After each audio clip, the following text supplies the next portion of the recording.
Meus queridos, olá, bom dia, boa tarde, boa noite para você. Sabe de uma coisa, queridos? Tem que tirar o chapéu para esses pregadores futuristas, esses pregadores pentecostais. Olha, eu fui 45 anos que eu pertenci a esse sistema e eu vou falar uma coisa para você, tá?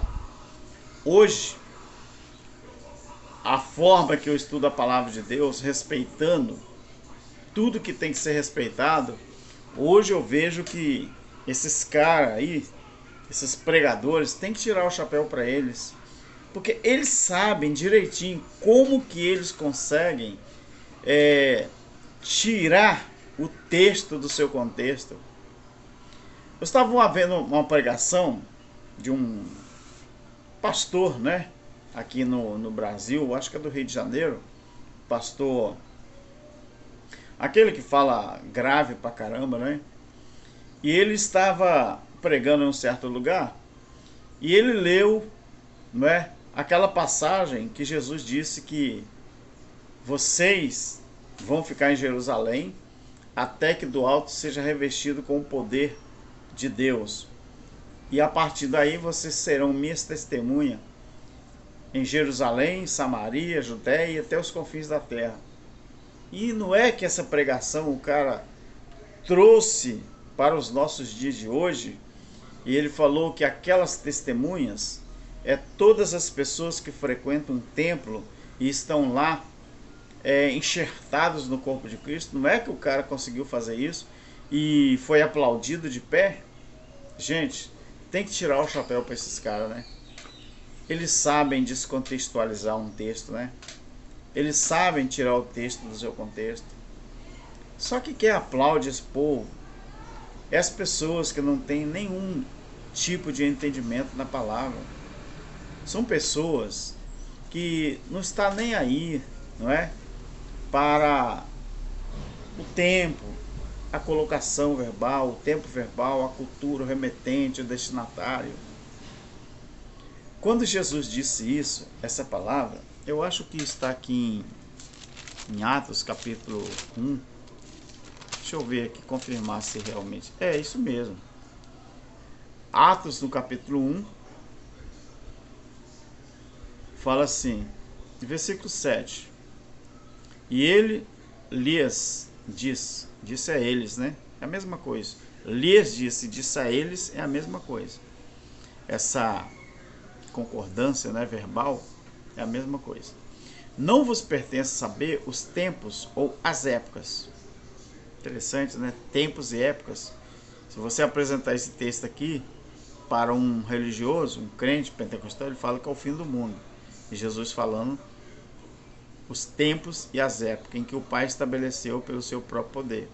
Mas, olha o advérbio. Mas recebereis poder ao descer sobre vocês o Espírito Santo.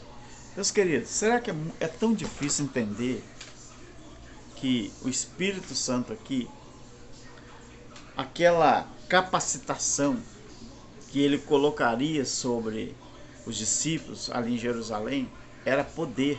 Poder de quê? Poder para falar em outras línguas, glossália. Mas era a língua que o próprio país de origem da qual eles fossem pregar entenderiam essa fala. É como você que é brasileiro, fala português, aí você quer morar nos Estados Unidos ou passear, de repente você faz um cursinho de inglês, não é? Aí você quer chegar lá e não quer arrumar um intérprete, e você não quer pagar ninguém para interpretar, e você mesmo faz um cursinho rápido, pelo menos o básico você aprende, não é? Aí você aprende e lá você se comunica, né, tranquilo. Isso era a capacitação do Espírito Santo sobre os discípulos.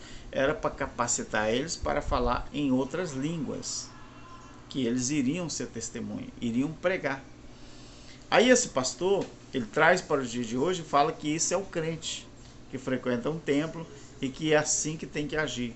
Aí Jesus falou, e quando vocês receber esse Espírito Santo que vai trazer poder, vocês vão ser minha testemunha, tanto em Jerusalém, como em toda a Judéia e Samaria, até os confins da terra. Oh, queridos, é complicado, viu? Eu tenho vontade, tem hora que dá vontade de chorar quando eu vejo esse tipo de pregação, em que os crentes aplaudem o pastor, aplaudem o pregador, porque eles acham que essas palavras também valem para nós hoje.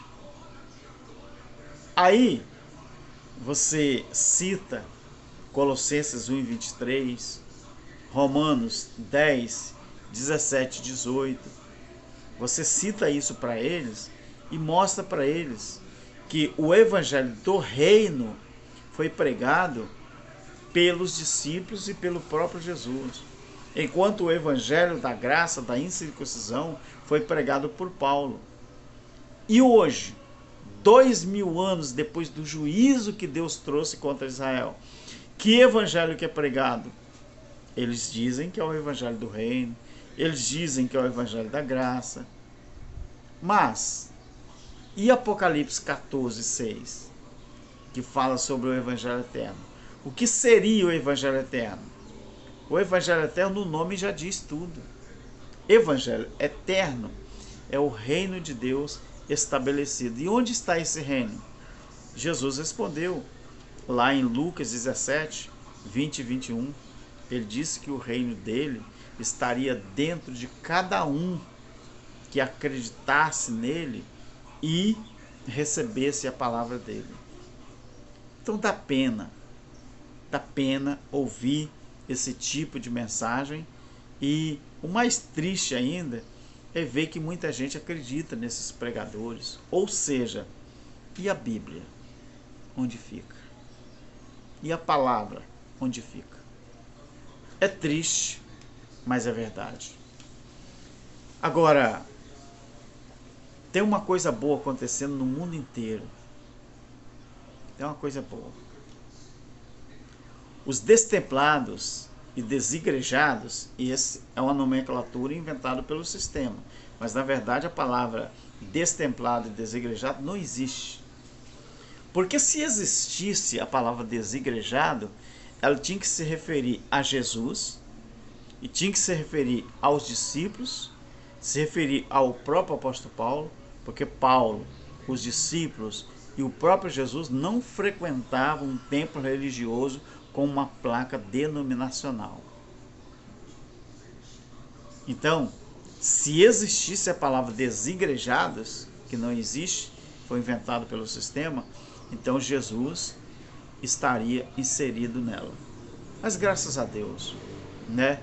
As pessoas estão acordando, o mundo inteiro está acordando para o sono da indolência que viviam e estão realmente aprendendo a dar valor naquilo que Jesus ensinou em João capítulo 4, falou com a samaritana, que chegaria um tempo, e Jesus usou dois tempos verbais, ele usou o futuro e o presente.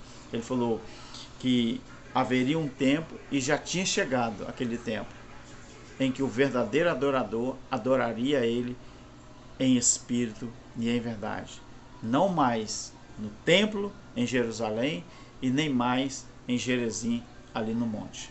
Isso que foi resposta de Jesus para aquela mulher. E aí, você acredita nisso? Tchau, Deus abençoe.